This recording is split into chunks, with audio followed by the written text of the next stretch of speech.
Welcome to Apartment Market Dynamics from MPF Research, and I'm Jay Parsons, and he's Greg Willett, the chief mythbuster of the U.S. apartment industry. And today we're calling this episode Mythbusters after the great Discovery Channel TV show.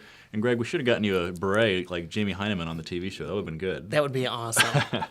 Well, what are we talking about? Well, sometimes we see a minor shift in performance, and the media and some of the people in the industry just run with it. And when that happens, we feel compelled to break out a Mythbusters episode of Apartment Market Dynamics. And in previous episodes, we've already tried to debunk several of those myths, among them that there's a danger of overbuilding in the near term, and we don't think we're even close to that point yet. And number two, that the Washington, D.C. apartment market is about to go off the cliff, and we don't think the cliff is even in sight. And number three, that bulk sales of REO single-family homes being converted to rental properties are going to have a big effect on the apartment sector, and we don't think that's the case at all, except in a handful of really hurting metros across the country.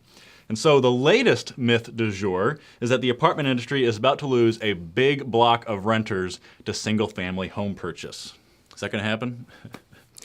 I guess our answer is no. And the media coverage on this one, particularly with the business press, I don't know. I feel like I'm getting some whiplash here. We've gone from this story of no one's ever going to buy a single-family home for the rest of eternity. Obviously, that's an exaggeration. Now you're starting to hear stories of the apartment industry has to be ready to lose a whole bunch of people to purchase, and that really comes down to the single-family home sector is showing a little bit of life at this point, but again, it's a trickle, not a tidal wave there. So, but we do have to acknowledge that there is actually a grain of truth to all this, and a couple examples. If you look at just single-family home sales numbers, they do bounce around from month to month, but they are trending up in the big picture. And then also, if you look at the results for individual apartment REITs that have come out over the last quarter or so, what you see is their reported loss of renters to purchase has edged up a tiny, tiny bit. And I'll add a third indicator to that as well. From our Q1 apartment stats. We've been telling you for a while that Texas is the key place to watch in terms of seeing single-family home sales pick up again. And when we look at the Texas apartment markets, after an unusually strong performance in terms of apartment demand in Q4, we did see net move-outs in Q1 for a handful of markets. We're going to show you a graphic here showing demand in Q1 2012 versus Q1 2011.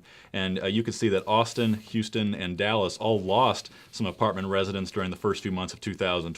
Not too severe in any of those spots, though, but you do typically see mildly positive demand in first quarter.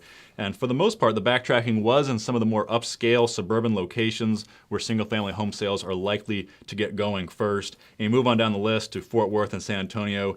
Q1 demand was mildly positive, pretty much in line with the year earlier results.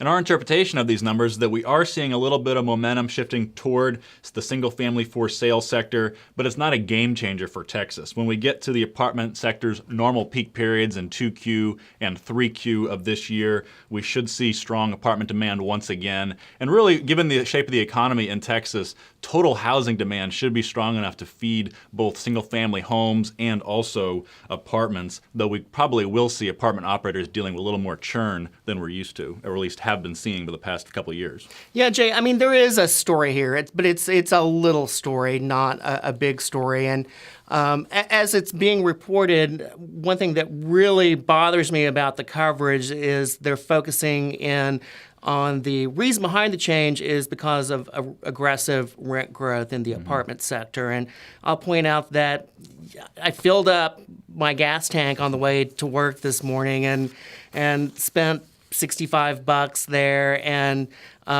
if you raise my monthly rent by $65, I don't think that, in fact, I'm going to go out and buy a single-family home because of that.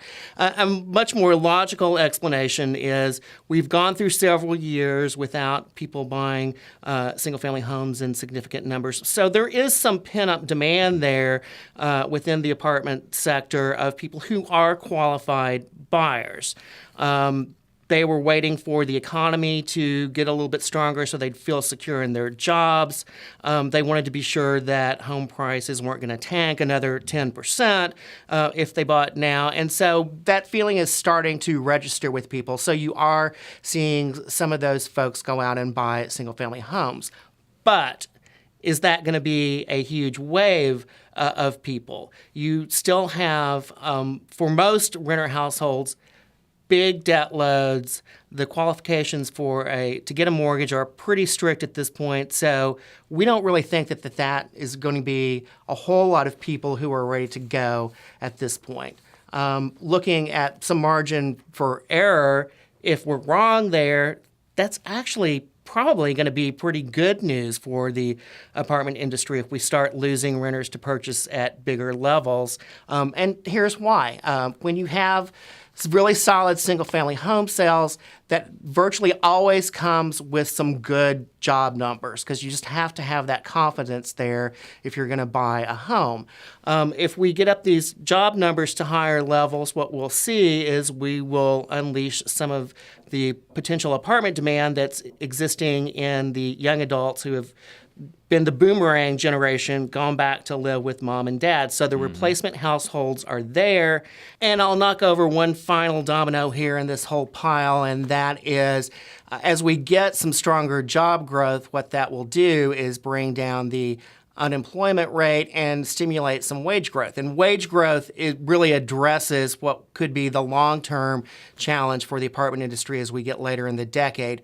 We've got to have some income growth if renters are going to be able to afford the rent increases that seem logical given the high rates of occupancy we expect to see. So I think we've just debunked two myths here. So here's our take in summary. Number one, that the loss of apartment renters to purchase at this point is just a trickle, not a strong flow, and it certainly doesn't change our expectations for occupancy in the long term. And number two, that a more significant rebound for the for sale market isn't actually a bad thing for the apartment sector, because it does mean that we're getting a lot of job growth. And number two, and that means that we have Gen Y coming back into the apartment industry, who people have been living with their parents, and that also means that we're getting some faster wage growth as well, which should help a long-term outlook for rents. Is that right? You've got the recap there. So does that mean I'm going to get to do the close this time? Go we'll for mix it up. Yeah. All right. That's what we think about trends in the movement of renters to purchase. I'm Greg Willett. This is Jay Parsons. We appreciate you joining us for Apartment Market Dynamics. As we go to the next edition, we're going to talk about some individual metros. Jay's going to kick us off with the story of his hometown, Charlotte, so he's excited about that one, but I promise he hasn't actually made up any data here.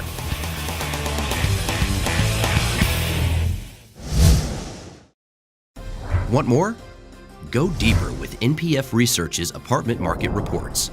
From a national level, down to individual metros, to specific neighborhoods, NPF Research has been providing unparalleled apartment market intelligence to the multifamily industry for almost 5 decades.